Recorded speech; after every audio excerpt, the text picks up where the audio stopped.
still think that's super cool, because I think I always said to my wife, remember we were sat in Phoenix, and I've been offered quite a well-paying sales job, and in one of the many coffee shops that they have next to the men's clothes section. And I was saying, look, it just doesn't feel right. I think I want to give this consultancy thing a go. But I knew right from the start, I said, look, I'm going to give it my absolute everything. And if it doesn't work, I'm okay with that. But I'm going to do my best. And I think it's what you said is almost, I will happily try and fail if I know that up until today, I've done everything I humanly could. Then suddenly just torpedo me and it was gone. But I think a lot of people are successful, have that mindset where they accept that failure is an option, and there's that 70% chance that it will happen in the first year, that actually you're a lot more pragmatic with your approach to actually execute as well. I also know people that are blind confident that 100% it's going to happen, and I think they get blindsided. So it's nice to hear someone almost acknowledge. And I was very pragmatic in terms of practical, in terms of what I hoped to achieve, what I needed to achieve, to my commitments to myself and to my family in terms of what I wanted to kind of get to.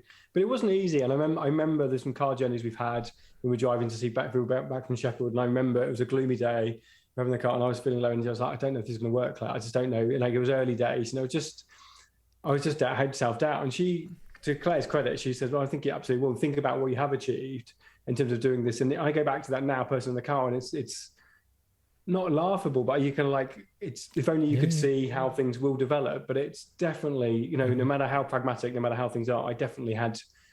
How far into your journey was that?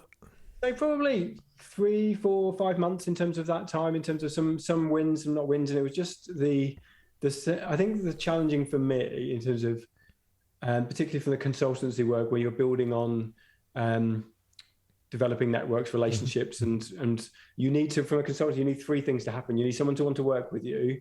You need someone to have the budget to be able to work with you, and someone to have the business need to work with you. And you need all those 3 things to come together at the same time. And you might have one, but not the other. And so it takes time for those things to align.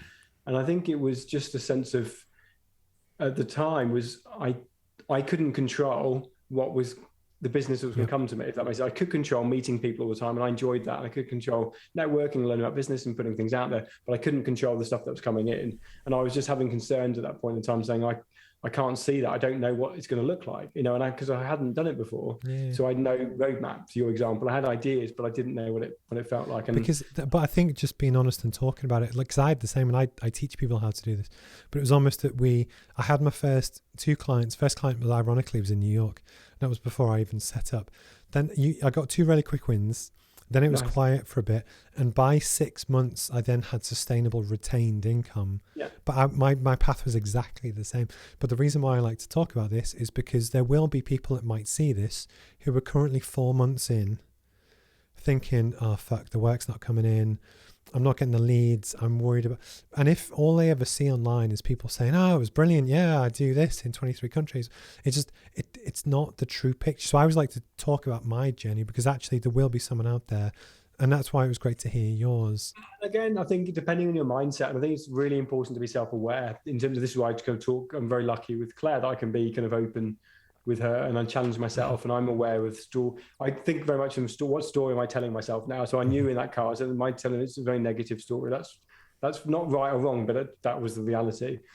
And so a story, depending on your frame of mind, if you're in a positive story, I can look at LinkedIn and be super excited and proud for everyone doing their stuff. It's like, this is great. Everyone's doing, like, people I know, my connections are doing really well. That's great.